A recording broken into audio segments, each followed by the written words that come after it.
नमस्कार, आप देख रहे हैं इंडिया न्यूज़ बिज़नेस और मैं हूं आपके साथ गौरव सिंह सेंगर। लास्ट वीडियो में जो हमने टॉपिक डिस्कशन किया था, हमने डिस्कशन किया था type of business finance on the basis of time period, जहां पे हमने डिस्कस किया था कि short term period of time और long term period of time या medium term period of time के ड्यूरेशन के हिसाब से कब-कब फंड्स की रिक्वायरमेंट होती है। इस वीडियो में हम डिस्कशन जो करेंगे, हम करेंगे फाइनेंस मैनेजमेंट के बारे में। यहाँ पे हम ये समझेंगे कि फाइनेंस मैनेजमेंट क्या होता है और फाइनेंस मैनेजमेंट की क्या इम्पोर्टेंस है। तो स्टार्ट करते हैं कि क्या होता है फाइनेंस मैनेजमेंट। जब फाइनेंस मैनेजमेंट की बात करते हैं तो फाइनेंस मैनेजमेंट बेसिकली एक ऐसी मैनेजल एक्टिविटी है जिसमें कोई भी बिजनेस ऑर्गेनाइजेशन अपने फंड से रिलेटेड प्लानिंग करती है और रिसोर्सेज का सही और जो फाइनेंशियल रिसोर्सेज हैं उनका सही और मैक्सिमम यूटिलाइजेशन करने पे फोकस करती है।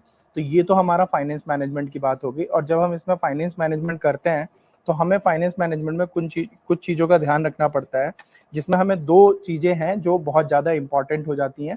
पहला होता है हमारा प्रोक्योरमेंट ऑफ फंड्स एंड दूसरा होता है ऑप्टिमम यूटिलाइजेशन ऑफ फंड्स। जब हम प्रोक्योरमेंट ऑफ फंड की बात करते हैं तो मार्केट से जो फंड हम रेज करते हैं उसको रेज करने के मल्टीपल सोर्सेज हो सकते हैं।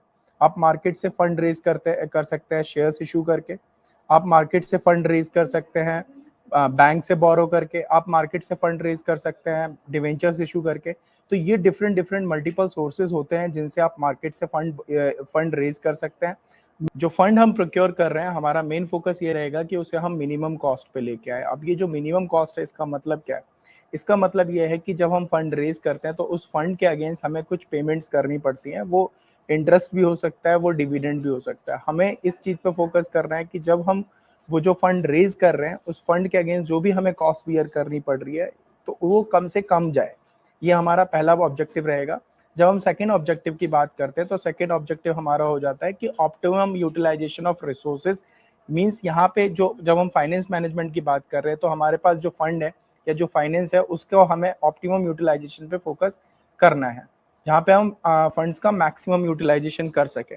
यहाँ पे एक मैक्सिमम यूटिलाइजेशन करने के साथ साथ एक चीज और इम्पॉर्टेंट है, वो ये है कि जो हमारी कॉस्ट ऑफ रेजिंग फंड है उसके अगेंस्ट जो जो हम फंड इन्वेस्ट कर रहे हैं वहां पे रिटर्न जो है वो उस कॉस्ट से ज्यादा होना चाहिए। बहुत आसान शब्दों में अगर हम समझें कि बैंक से हमने अगर कुछ पैसा बोरो करा है और उसके अगेंस्ट हम एनुअली 10% रेट ऑफ इंटरेस्ट पे कर रहे हैं, तो हमारा जो रिटर्न है उस फंड जो फंड हमने रेज किया उस फंड को हम इन्वेस्ट कर रहे हैं, उस फंड से जो हमें रिटर्न रेज होगा वो हमारा 10% से ज्यादा होना चाहिए। तो वो एक सही तरीका होता है जहाँ पे हम फंड का सही यूटिलाइजेशन करते हैं। तो ये तो हमने समझा कि फाइनेंस मैनेजमेंट होता क्या है। एंड फाइनेंस मैनेजमेंट और भी चीजें हैं जिनको डिटरमाइन करने में हेल्प करता है, जहाँ पे हमें फोकस करना पड़ेगा कि फाइनेंस मैनेजमेंट जब हम कर रहे हैं तो हमें दो चीजों पे ज्यादा फोकस करना होगा। पहला है हमारा फिक्स असेट्स की वैल्यू को डिटरमाइन करना, दूसरा हमारा करंट असेट्स की वैल्यू को डिटरमाइन करना। क्योंकि जब हम कोई भी बिजनेस करते हैं तो उस बिजनेस को करने के ड्यूरेशन में हमें इस चीज का ध्यान देना होता है कि जो हमारी फिक्स असेट्स है, जब बिजनेस स्टार्ट कर रहे हो आप तो आपके बिजनेस में फैक्ट्री का भी यूज होगा, आपके बिजनेस में प्लांट एंड मशीनरीज का भी यूज होगा। तो उनकी कितनी वैल्यू रहेगी, क्या वो है हमारी असेट्स, उसको हमें डिटरमाइन करना पड़ेगा। इसके अलावा हमारी जो करंट असेट्स है, जैसे रॉ मटेरियल की बात करी जाए या हम डेटर्स की बात करें या हम कैश की बात करें, तो ये सारे फंड्स भी होना बिजनेस में बहुत ज़्यादा जरूरी होता है। तो ये चीज़ें भी हम डिटरमाइन करते हैं यहाँ पे। देन उसके बाद हम बात करेंगे कि फाइनेंस मैनेजमेंट के बाद इसमें जो है कि ऑब्जेक्टिव क्या होता है फाइनेंस मैनेजमेंट का।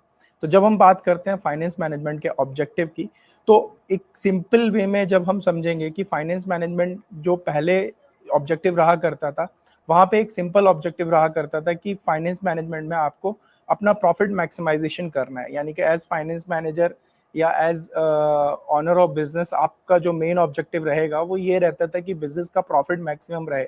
बट अब नहीं है, अब ये चीज थोड़ी चेंज हो गई है।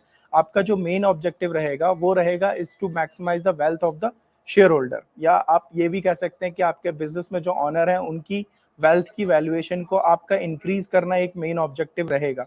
यहाँ पे आप मेन फोकस यही करेंगे कि आपके जो शेयर होल्डर्स हैं उनको मैक्सिमम रिटर्न्स आप दे सकें।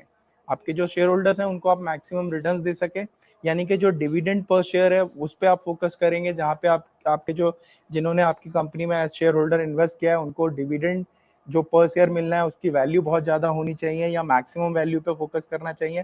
दूसरी चीज़, जो उनका अमाउंट जो उन्होंने इन्वेस्ट किया हुआ है उस अमाउंट की भी वैल्यू इंक्रीज करे। जैसे फॉर एग्जांपल अगर किसी पर्सन ने हमारी कंपनी में एक शेयर मान लेते हैं 10 रुपीज पर शेयर के हिसाब से शेयर्स में इन्वेस्ट किया है, तो ये नहीं होना चाहिए कि आने वाले टाइम पे भी उन शेयर्स की वैल्यू 10 रुपीज ही है। हमारा मेन ऑब्जेक्टिव यही होना चाहिए कि जो शेयर होल्डर्स ने हमारी कंपनी में इन्वेस्ट किया है या हमारे बिजनेस में इन्वेस्ट किया है, हमें फाइनेंस मैनेजमेंट इतने अच्छे तरीके से करना है कि जहाँ पे हमारे शेयर होल्डर्स को और ऑनर ऑफ बिजनेस को प्रॉफिट या आप डिविडेंड कह सकते हैं जो मैक्सिमम मिल सके, साथ के साथ उनकी जो वैल्यू ऑफ शेयर्स है वो भी इंक्रीज हो सके, वो भी मैक्सिमम जा सके। तो ये तो एक ऑब्जेक्टिव की बात हो गई कि क्या ऑब्जेक्टिव रहेगा इसमें। देन ये जो वेल्थ मैक्सिमाइजेशन ऑब्जेक्टिव के में जो हमें फोकस करना है वो हमें डिविडेंड और अर्निंग पर शेयर या फिर ओवरऑल वैल्यू ऑफ फर्म को इंक्रीज करने पे फोकस करना है। अब हम बात करते हैं कि फंक्शंस क्या क्या इन्वॉल्व होते हैं फाइनेंस मैनेजमेंट में। तो फाइनेंस मैनेजमेंट में मल्टीपल फंक्शंस है जो इन्वॉल्व होते हैं इसमें। जब हम फंक्शंस की बात करते हैं तो यहाँ पे 3 मेजर डिसीजन है जो इसमें इन्वॉल्व हो जाते हैं। पहला है हमारा इन्वेस्टमेंट डिसीजन, दूसरा है हमारा फाइनेंसिंग डिसीजन एंड तीसरा है हमारा डिविडेंड डिसीजन। ये 3 तरीके के हमें ऑर्गेनाइजेशन में डिसीजंस लेने पड़ते हैं, जिससे कि हम डिसाइड कर सकते हैं कि हमारे ऑर्गेनाइजेशन की आगे की सिचुएशन कैसी रहेगी या फंड्स का हम किस तरीके से यूटिलाइजेशन करेंगे। अब हमें ये समझना है कि जो हम ये डिसीजंस लेंगे इनमें इन डिसीजंस में क्या-क्या चीजें इन्वॉल्व होंगी या किन-किन चीजों को हम इसमें इन्वॉल्व करेंगे।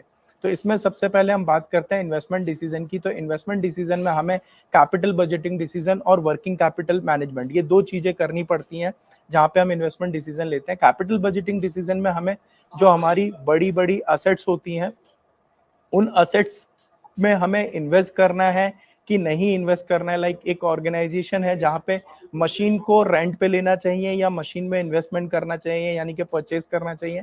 इस तरीके का जो डिसीजन है वो हमारा कैपिटल बजटिंग डिसीजन में आ जाएगा। नेक्स्ट अगर हम बात करें वर्किंग कैपिटल मैनेजमेंट, तो वर्किंग कैपिटल मैनेजमेंट में बेसिकली सबसे पहले तो हमें ये समझना है कि वर्किंग कैपिटल होता क्या है। वर्किंग कैपिटल मैंने पिछली भी कई वीडियो में आपको बताया कि वर्किंग कैपिटल बेसिकली वो फंड्स होता है जो आपके बिजनेस के डेली बेसिस के एक्सपेंसेस को या रेगुलर बेसिस के एक्सपेंसेस को मैनेज करने के लिए किया जाता है। तो ये भी आपका एक इन्वेस्टमेंट का ही डिसीजन का ही एक पार्ट होता है, क्योंकि आपको रेगुलर बेसिस पे आपके ऑर्गेनाइजेशंस के एक्सपेंसेस को बियर करना है। आपको अपने स्टाफ की सैलरी बियर करनी पड़ती है, आपको time to time interest payment करना पड़ता है, आपको ऑफिस रेंट पे करना होता है। तो इस तरीके की चीजें हैं और जो आपको पे करनी पड़ती है। तो ये हमारा इन्वेस्टमेंट डिसीजन में आ जाता है। देन नेक्स्ट हमारा आता है फाइनेंसिंग डिसीजन होता है। तो फाइनेंसिंग डिसीजन में हमें कुछ चीजें पे फोकस करना पड़ता है। जैसे पहला पॉइंट आ जाएगा हमारा cost of capital. Cost of capital होता है क्या है, जब हम मार्केट से फंड रेज करते हैं तो उस फंड को जब हम रेज कर रहे हैं तो उस फंड के अगेंस्ट हमें एक कॉस्ट बियर करनी पड़ती है। ये मैंने आपको वीडियो के इंट्रोडक्शन पार्ट में ही बताया था। जहाँ पे कॉस्ट ऑफ कैपिटल बहुत सिंपल चीज है कि अगर मान लेते हैं कि मैं बिजनेस करना चाहता हूँ, मेरे को बिजनेस करने के लिए 2 तरीके के फंड मिल सकते हैं, एक होता है ऑनर फंड और एक होता है बोरोड फंड। तो जो ऑनर फंड है उसके अगेंस्ट मुझे डिविडेंड पे करना पड़ सकता है और जो बोरोड फंड है उसके अगेंस्ट मुझे इंटरेस्ट पे करना पड़ सकता है। बट इन दोनों के अगेंस्ट मुझे एक कॉस्ट बियर करनी पड़ रही है, either in the form of dividend or in the form of interest. तो ये दोनों चीजें जो है इनके बेसिस पे हमारे ऑर्गेनाइजेशन की overall cost of capital define होती है। तो हमें ये डिसाइड करना पड़ता है कि हमारे बिजनेस की ओवरऑल कॉस्ट ऑफ कैपिटल जो है वो मिनिमम टू मिनिमम होनी चाहिए। दूसरा होता है हमारे ऑर्गेनाइजेशन का कैपिटल स्ट्रक्चर किस तरीके का होना चाहिए। यानी कि जब हम मार्केट से फंड रेज कर रहे हैं तो उस एक एग्जांपल से समझते हैं। मान लेते हैं कि हमारे ऑर्गेनाइजेशन में हमें 1 CR रुपीस की जरूरत है, 1 करोड़ रुपए की जरूरत है। अब वो जो 1 करोड़ रुपए हम मार्केट से रेज करेंगे उसका स्ट्रक्चर किस तरीके से होगा, जहाँ पे हमें ये डिसाइड करना पड़ेगा कि कितना पैसा हमारा इक्विटी शेयर्स इशू करके आएगा, कितना पैसा हमारा प्रेफरेंस शेयर्स इशू करके आएगा, कितना पैसा हमारा डिवेंचर इशू करके आएगा और कितना पैसा हम मार्केट से या बैंक से बोरो करके लेके आएंगे। तो ये हमें अपने ऑर्गेनाइजेशन का कैपिटल स्ट्रक्चर डिसाइड करना है, वो भी इसी पार्ट में आ जाता है, फाइनेंसिंग डिसीजन के पार्ट में आ जाता है। इसके अलावा हमें ये भी देखना पड़ेगा कि हमारा डेब्ट इक्विटी रेशियो क्या रहेगा, ये चीज भी हमारे फाइनेंसिंग डिसीजन में ही आ जाती है। एंड लास्ट वन इज जो होता है हमारा, वो होता है हमारा डिविडेंड डिसीजन।